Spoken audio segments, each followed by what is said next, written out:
ఆకాశ మహాకాశములను అందలి సమస్తమును సృజించిన దేవాది దేవునికి నా హృదయపూర్వక వందనములు, స్తుతులు, స్తోత్రములు సమర్పించుకుంటున్నాను. అందరికీ శుభోదయం. ఇది నా మహోన్నతుడైన దేవాది దేవుడు నీ కొరకు సిద్ధపరిచిన వాక్కు. ఆయన సెలవు లేక భోజనము చేసి సంతోషించుట ఎవరికి సాధ్యము? దేవుని నామమునకు మహిమ కలుగునుగాక. ఈ మాటలు ప్రసంగి గ్రంథము 2వ అధ్యాయము 25వ వచనంలో వ్రాయబడి ఉన్నవండి. చూడండి ప్రియమైన నేస్తమా, నీ దేవాది దేవుడు ఈ దినాన నీ ముందర ఒక ప్రశ్నను ఉంచి ఉన్నారు. ఏమిటి అనగా, అసలు భోజనము చేసి సంతోషించుట ఎవరికి సాధ్యము? ఈ దినాన ప్రతి మనిషి కూడా అనుకుంటూ ఉన్నాడు, ఏమిటి అంటే, నా స్వజ్ఞానముతో, నా స్వశక్తితో నేను కష్టపడి సంపాదించి భోజనము చేసి సంతోషముగా ఉంటున్నాను అని అనుకుంటున్నారు.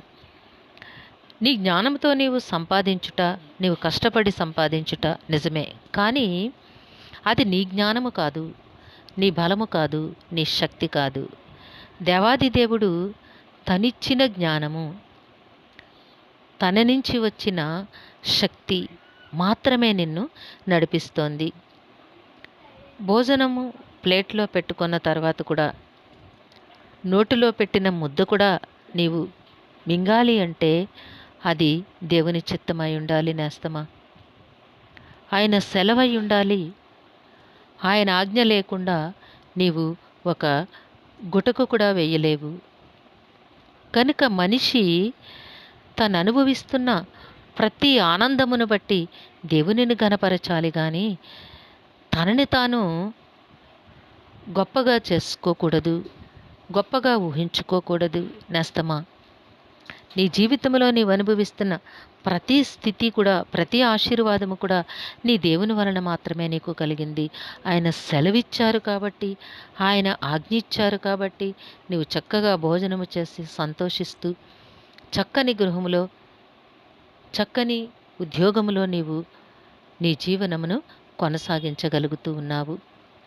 కనుక ప్రతి క్షణము సమయముల యందు కూడా నీ దేవునిని నీవు ఘనపరుస్తూ ప్రస్తుతిస్తూ ఉండాలి. ఎందుకంటే ఆయన సెలవు లేకపోతే, ఆయన ఆజ్ఞ లేకపోతే, ఆయన కృప గనుక లేకపోతే ఒక్క క్షణము కూడా నీవు ఊపిరి తీసుకోలేవు, భోజనము చేసి సంతోషించలేవు.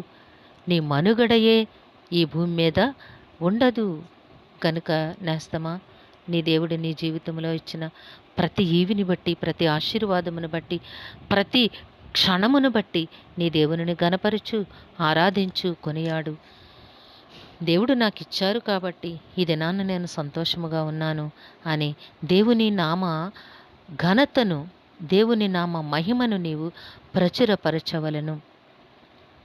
కనుక ప్రతి నిత్యము దేవునిపై ఆధారపడి, దేవుడిచ్చిన ప్రతి ఆశీర్వాదమును బట్టి దేవునిని ఘనపరుస్తూ, ఆరాధిస్తూ నీవు ముందుకు సాగవలను. నీదని భ్రమపడకు, నీదని విర్రవీగకు. నీది అనబడేది ఏది కూడా నీ జీవితంలో లేనే లేదు అన్న సంగతిని నీవెన్నడు మరువబోకు నేస్తమా. దేవునిపై ఆధారపడి, దేవునిని ఘనపరుస్తూ, దేవునిని ఆరాధిస్తూ, దేవుని నామానికి మహిమకరముగా జీవించుదువుగాక. దేవుడు నిన్ను దీవించునుగాక. ప్రార్థన చేసుకుందాము.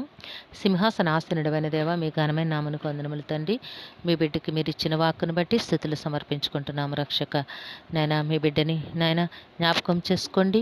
మీ నామ మహిమ కొరకు నాయనా మీరు సిద్ధపరిచిన ఉన్నతమైన ఆశీర్వాదమునకు వారసులగునట్లుగా నాయనా మీ కృపలో జీవింపచేయమని వేడుకొంచున్నాము. పుట్టినరోజు, వివాహ దిన మహోత్సవములు జరుపుకొంచిన బిడ్డలందరికీ మీ ఆశీస్సులు, దీర్ఘాయుష్ను అనుగ్రహించి మీ కృపలో నడిపించండి తండ్రి. మా ప్రియుల కుటుంబాల్లో ఉన్న సమస్త నాయన శోధనలు దూరపరచండి తండ్రి. అనారోగ్యములు, ఆర్థిక ఇబ్బందులు తొలగించండి నాయన. మా ప్రియులందరికీ కావలసిన ఆయురారోగ్యము, సంపూర్ణమైన రక్షణ, దీర్ఘాయుష్షు, నెమ్మదిని ప్రసాదించి మీ శాంతి సమాధానంతో జీవింపచేయండి. మా ప్రియుల కుటుంబాల్లో ఉన్న బిడ్డలందరికీ కూడా సకాలంలోనైనా ఉన్నతమైన విద్య, ఉన్నతమైన భవిష్యత్తు, ఉద్యోగములు, వివాహములు, గర్భఫలాలు తండ్రి అనుగ్రహించి మీ కృపలో జీవింపచేయమని ఈ ప్రార్థన మా రక్షకుడును మీ ప్రియకుమారుడు కుమారుడైన యేసుక్రీస్తు వారి అతి శ్రేష్టమైన నామమును అడిగి వేడుకొనుచున్నాము తండ్రి. ఆమెన్. కరుణగలిగిన దేవుడు మీ కుటుంబ జీవితంలో ఉన్నతమైన ఆశీర్వాదములు అనుగ్రహించి మిమ్మును ఆయన నామ మహిమ కొరకు జీవింపచేయునుగాక. ఆమెన్. ఆమెన్.